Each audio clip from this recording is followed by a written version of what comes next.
Assalamualaikum warahmatullahi wabarakatuh. Nah, di video kali ini saya akan membawakan sebuah kisah yang berjudul Hampir Mati Jadi Tumbal Pesugihan Warung Makan Bebek. Nah, gimana dengan ceritanya? Yuk, langsung saja kita masuk ke dalam videonya.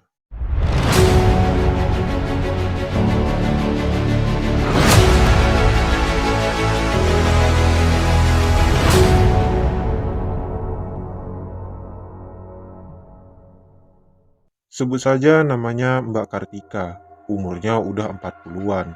Mbak Kartika ini tinggal di desa Kalimantan Timur. Jadi Mbak Kartika ini awal mula bisa ngelihat entitas gaib itu setelah 40 hari suaminya. Jadi setelah ditinggal suaminya, Mbak Kartika ini sering ketempelan. Banyak orang-orang terdekatnya yang bilang kalau Mbak Kartika itu terlalu stres.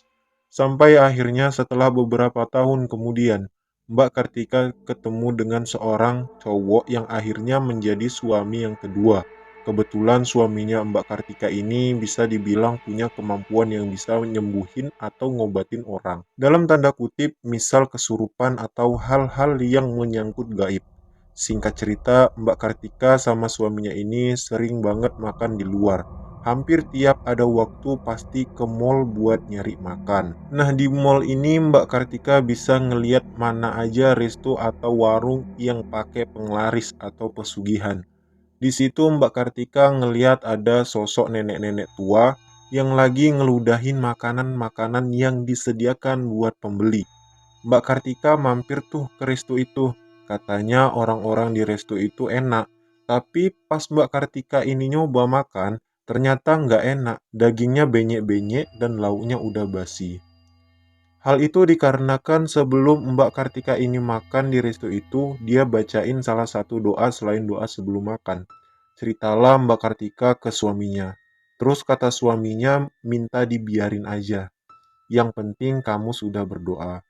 Nah, selama 2 tahun nikah sama suaminya yang kedua ini, Mbak Kartika sering banget makan di rumah makan bebek.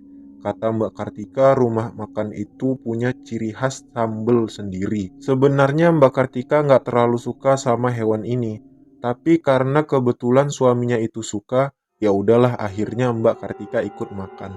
Hampir tiap minggu makan di sana. Padahal Mbak Kartika udah bilang ke suami kalau di rumah makan itu pakai penglaris. Tapi suaminya Mbak Kartika ini tetap sukanya makan di situ. Yang penting sudah membaca doa, jadi enggak ngefek, kata suaminya. Nah, mereka makan di situ sama anaknya juga yang kebetulan baru bisa jalan, sekitar umur 15 bulan. Anaknya lagi main bola di tempat yang sudah disediakan sama warung makan itu. Karena emang tempatnya itu luas, kata Mbak Kartika, tempatnya itu enak banget buat keluarga, ada lesehannya juga. Padahal Mbak Kartika ini nggak suka, tapi waktu ini nggak tahu kenapa Mbak Kartika ini jadi lahap. Nah, setelah makan tiba-tiba Mbak Kartika muntah-muntah sampai lemes badannya. Terus akhirnya mereka pulang. Pas nyampe di rumah, malamnya Mbak Kartika nggak bisa tidur. Lehernya sama kepalanya itu sakit dan dadanya kayak ada yang nindihin. Pas Mbak Kartika baca-baca doa, tiba-tiba dia dikasih penglihatan kalau dia mau dijadikan sebuah tumbal. Setelah mendapat penglihatan seperti itu, dia langsung cerita ke suaminya. Sama suaminya langsung ditangani. Antara sadar dan tidak sadar, ada yang masuk ke tubuhnya Mbak Kartika. Mbak Kartika juga tahu sosok itu ngomong apa, karena Mbak Kartika masih setengah sadar. Nah, yang masuk ke tubuhnya Mbak Kartika adalah sosok anak kecil. Sosok itu meminta tolong kepada Mbak Kartika dan suaminya untuk dikeluarkan dari rumah makan tersebut. Anak itu sudah tidak kuat karena sudah puluhan tahun menjadi sosok pesuruh jin pesugihan yang ada di warung itu. "Siapa kamu?" kata suaminya Mbak Kartika. "Aku anak kecil yang dijadikan tumbal dan kepalaku ditanam di dalam rumah makan itu," jawab sosok anak kecil yang ada di dalam tubuh Mbak Kartika. "Terus mau apa kamu?" tanya suami Mbak Kartika. "Aku minta dibebaskan. Aku ingin lepas dari sana. Aku sudah tidak kuat. Aku sudah tidak mampu," jawabnya.